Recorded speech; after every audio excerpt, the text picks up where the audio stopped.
जरूरी सूचना है आप सभी स्टूडेंट्स के लिए। स्टडी फॉर सिविल सर्विसेज का Android app Google play store में आ चुका है, उसको प्लीज तुरंत इंस्टॉल कर लीजिए। और अगर आप स्टडी फॉर सिविल सर्विसेज के सिर्फ ऐप से कोई भी कोर्स, कोई भी पीडीएफ परचेस करते हैं तो उसमें अप्लाई कूपन, अगर आप ज्ञान सर जो है आप उसमें अप्लाई करते हैं, ये कूपन कोड है, तो उसमें 20% फीस तुरंत माफ हो जाएगी। मतलब 20% डिस्काउंट तुरंत उसमें लग जाएगा। ज्ञान सर लिखना है, नॉर्मली ज्ञान सर, स्मॉल लेटर में है सब कुछ, कोई स्पेस नहीं, कोई कॉलम नहीं, सिर्फ ज्ञान सर, GYANSIR। इस तरह से अगर कूपन कोड लगाते हैं आप ऐप में बाई करने से पहले, जो अप्लाई कूपन वाले में आता है, तो 20% का डिस्काउंट तुरंत मिलेगा। वीडियो देखिए। नमस्कार साथियों, स्वागत है आप सभी का स्टडी फॉर सिविल सर्विसेज में। ये क्लास है हमारी इन्वायरमेंटल साइंस की, और इन्वायरमेंटल साइंस में जो आज का हमारा टॉपिक रहेगा, जिसकी हम चर्चा करेंगे, वो है घास भूमि पारिस्थितिकी तंत्र यानी ग्रासलैंड इकोसिस्टम की। ठीक है, तो आज हम देखेंगे ग्रासलैंड इकोसिस्टम क्या होता है, क्या क्या विशेषताएं हैं इसकी। चलिए शुरू करते हैं। देखो, घास भूमि पारिस्थितिकी तंत्र पृथ्वी की सतह का लगभग 10 से 25% हिस्सा है। यह उन क्षेत्रों में पाया जाता है जहां वर्षा लगभग हर साल 15 से 75 सेंटीमीटर तक होती है। यह वर्षा वन क्षेत्रों के लिए अनुकूल नहीं है, पर यह मरुस्थल वाले क्षेत्रों से अधिक है। ठीक है, यह विशिष्ट घास के मैदान होते हैं जो आमतौर पर समशीतोष्ण जलवायु में पाए जाते हैं। ध्यान रखिएगा, जैसे दुनिया के विभिन्न क्षेत्रों में, जैसे यूरोप, एशिया में स्टेपी, साउथ अमेरिका में पंपास, दक्षिण अफ्रीका में वेल्ड तथा ऑस्ट्रेलिया में डाउन्स के नाम से इनको जाना जाता है। ये जो घास के मैदान है भारत में भी मिलते हैं। भारत में कहाँ मिलेंगे? उच्च हिमालयी क्षेत्रों में मिलेंगे। शेष भारत के घास के मैदान मुख्य रूप से स्टेपी और सवाना से मिलकर बने हैं। स्टेपी की संरचना के लिए अधिकतर रेतीली और खारी मिट्टी वाले बड़े बड़े क्षेत्रों की आवश्यकता होती है। आगे देखो, भारत में पश्चिमी राजस्थान के कुछ क्षेत्र स्टेपी संरचना के अनुकूल हैं। यहाँ की जलवायु पूरे साल में 10 से 11 महीने के लिए अर्धशुष्क रहती है और औसत वार्षिक वर्षा 20 सेंटीमीटर से कम होती है। ये मैदान रेतीले और खारे मिट्टी वाले बड़े क्षेत्रों पर पाए जाते हैं। यहाँ की मिट्टी हमेशा खुली हुई यानी एक्सपोज रहती है। एक्सपोज मतलब है कि वहाँ पे पेड़ पौधे ज़्यादा नहीं है, तो खुली रहती है वो। कभी कभी चट्टानी भी हो सकती है, लेकिन अक्सर रेतीली ही होती है, जिसमें स्थिर तथा अस्थिर रेतीले पाए जाते हैं, सैंड ड्यून्स पाए जाते हैं। ठीक है, इन मैदानों में शुष्क घास केवल संक्षिप्त आर्द्र मौसम के दौरान ही पाई जाती है। घास की परत विरल होती है। विरल का मतलब हल्की फुल्की घास होती है, ज़्यादा सघन नहीं होती, और मुख्य रूप से वार्षिक घास प्रजातियों में सम्मिलित होती है। आगे देखो, सवाना और स्टेपी के बीच एक बड़ा अंतर यह है कि सवाना में शुष्क घास भरपूर मात्रा में पाई जाती है, जो न केवल आर्द्र मौसम के दौरान बढ़ती रहती है, बल्कि शुष्क मौसम में भी छोटी छोटी मात्रा में उत्पन्न हो जाती है। जबकि स्टेपी में संक्षिप्त आर्द्र मौसम के दौरान ही सभी प्रकार की शुष्क घास उपलब्ध हो पाती है। स्टेपी और सवाना के बीच अगर हम अंतर देखें, तो स्टेपी और सवाना के बीच तुलना में भूमध्य रेखा, मतलब सवाना जो है वो स्टेपी की तुलना में भूमध्य रेखा के समीप पाई जाती है। इस प्रकार ये मैदान स्टेपी से अधिक गर्म होते हैं। कौन से? सवाना। ठीक है, वर्षा वन के करीब होने के कारण सवाना मैदानों में दो प्रमुख मौसम होते हैं, एक गर्म और एक भीषण गर्म या थोड़ा ठंडा। यहाँ पर शीत ऋतु शुष्क होती है। इसके विपरीत स्टेपी भूमध्य रेखा से दूर और छाया वाले क्षेत्रों में पाए जाते हैं। इसके कारण यहाँ पर वर्षा पूरे वर्ष में प्रशस्त रूप से होती है। मध्यम ऊंचाई वाले पौधे ऐसी शुष्क परिस्थितियों में उत्पन्न हो सकते हैं। भूमध्य रेखा से दूर होने के कारण वहां पर अधिक ठंड की स्थिति होना स्वाभाविक है, और कुछ उत्तरी स्टेपी में बारिश के बजाय बर्फ पड़ना भी स्वाभाविक है। यहाँ पर आप देख लो, एक मैप दिखाया गया है, इसमें जो है आपको घास के मैदान दिखाई दे जाएंगे। यहाँ पर आप देख सकते हो। ठीक है, कहाँ कहाँ दिखाई दे जाएंगे? देखो, अफ्रीका में दिखाई दे जाएंगे यहाँ पर। ठीक है, ऑस्ट्रेलिया में दिखाई दे जाएंगे, इंडिया में जो ऊपर हिमालय वाला एरिया है वहाँ दिखाई दे जाएंगे, चाइना मंगोलिया में दिखाई देंगे, इधर नॉर्थ अमेरिका और इधर साउथ अमेरिका में भी आपको दिखाई दे जाएंगे।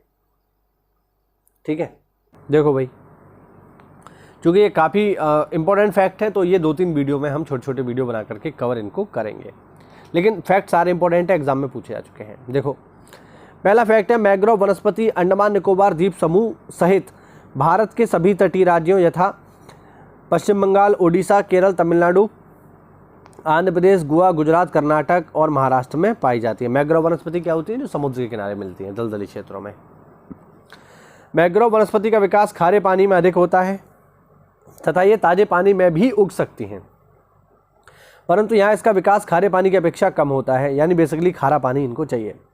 मैंग्रोव वनस्पति के लिए खारे और ताजे पानी का मिश्रण आवश्यक नहीं है, यानी इनको अगर केवल खारा पानी मिल जाए उसी से काम चल जाएगा। अगला पॉइंट, प्रवाल चूना प्रधान मुलायम जीव होते हैं जो कैल्शियम कार्बोनेट की कठोर संरचना वाले खोल में रहते हैं। प्रवाल कम गहराई पर पाए जाते हैं क्योंकि अधिक गहराई पर सूर्य का प्रकाश व ऑक्सीजन की कमी होती है, यानी उथले पानी में ये मिलते हैं, ध्यान रखना। यहाँ पर हम बात कर रहे हैं प्रवाल जीवों की, मूंगा चट्टानों की। अतः प्रवाल भित्ति के विकास के लिए प्रकाशीय स्थितियाँ आवश्यक होती हैं।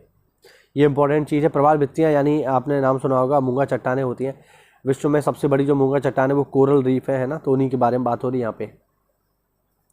प्रवालों के विकास के लिए जल का अवसाद रहित होना आवश्यक है, क्योंकि अवसादों के कारण प्रवालों का मुख बंद हो जाता है। अवसाद मतलब ज़्यादा गंदगी ना हो, ठीक है, ये इंपॉर्टेंट चीज़ है।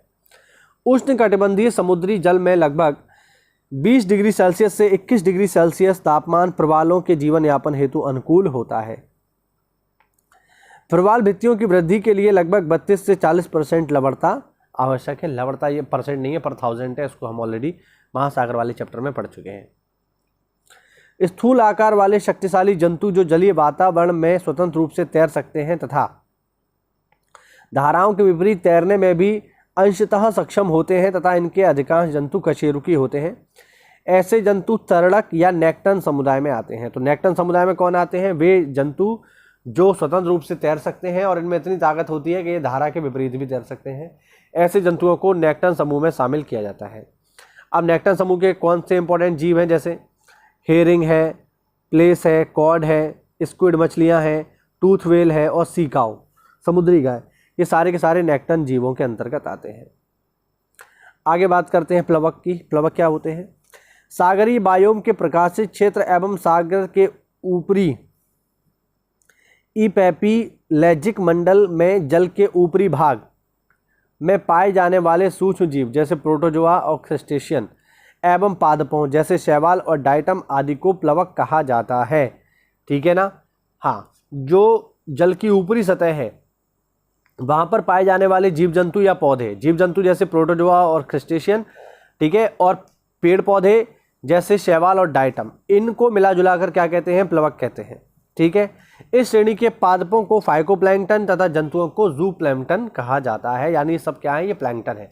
अगर पौधे हैं तो फाइटोप्लैंक्टन और अगर जीव जंतु है तो जूप्लैंक्टन के नाम से इनको हम जानते हैं। प्लवकों की तैरने की क्षमता सीमित होती है और ये मुख्यतः जल धाराओं के प्रभाव पर निर्भर करते हैं। अगला पॉइंट, परिपादप। परिपादप सूक्ष्म जीव जंतुओं एवं पादपों के समूह होते हैं जो जलीय सतह में जड़ वाले पदार्थों से चिपके रहते हैं। परिपादप जल में मौजूद अशुद्धियों को अवशोषित करते हैं। इस तरह ये जलीय वातावरण की शुद्धता को दर्शाते हैं। उदाहरण के लिए शैवाल, साइनोबैक्टीरिया, परिपोषी सूक्ष्मजीव आदि, ध्यान रखना। अगला पॉइंट देखो, नितल जीव जात या सतही सतह केतल, जलीय सतह केतल या तल के समीप रहने वाले पादप व जंतु बैंथोस कहलाते हैं। ठीक है, जो सागरी तल के समीप रहते हैं उन्हें बैंथोस कहा जाता है। बैंथोस समुद्री जल के साथ साथ स्वच्छ जल में भी पाए जाते हैं। ये देखिए सीधे सीधे पेपर में आने वाले पॉइंट है। आपसे पूछेगा बैंथोस क्या है, ठीक है, तो ये सीधे सीधे आपसे पूछेगा। आपसे पूछेगा फाइकोप्लैंक्टन क्या है, जूप्लैंक्टन क्या है।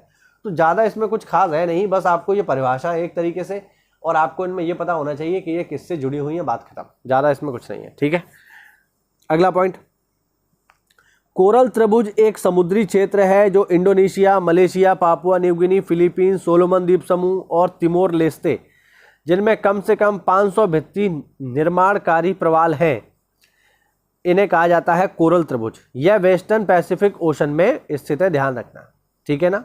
अगला पॉइंट, प्रवाल त्रिभुज में 2 जैव भौगोलिक क्षेत्रों के हिस्से शामिल हैं, इंडोनेशियाई फिलीपींस क्षेत्र और दूर दक्षिणी पश्चिमी प्रशांत क्षेत्र।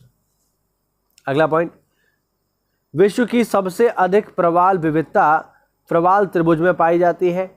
यहाँ विश्व की 76% प्रवाल प्रजातियाँ पाई जाती हैं, ध्यान रखना, यानी सबसे ज़्यादा प्रवालों की डाइवर्सिटी यहीं पर है। और लास्ट पॉइंट, प्रवाल प्रजातियों की विविधता का अधिकेंद्र इंडोनेशिया के पापुआ के बर्ड्स हेड प्रायद्वीप में पाया जाता है। प्रवाल त्रिभुज का 95% और विश्व का कुल 72% इस क्षेत्र में आपको मिलेगा। इस क्षेत्र में पृथ्वी के अन्य क्षेत्रों की तुलना में अधिक प्रवाल भित्तियां पाई जाती हैं, लेकिन सभी क्षेत्रों की तुलना में नहीं, ध्यान रखना। तो आप इस चीज़ को याद रखिएगा। ये वो आज का छोटा सा वीडियो। अब इसमें और भी बहुत सारे फैक्ट हैं जिन्हें हम एक एक करके छोटी छोटी क्लासेस में आगे पढ़ लेंगे। मिलते हैं अगली क्लास में, तब तक के लिए जय हिंद, जय भारत, वंदे मातरम।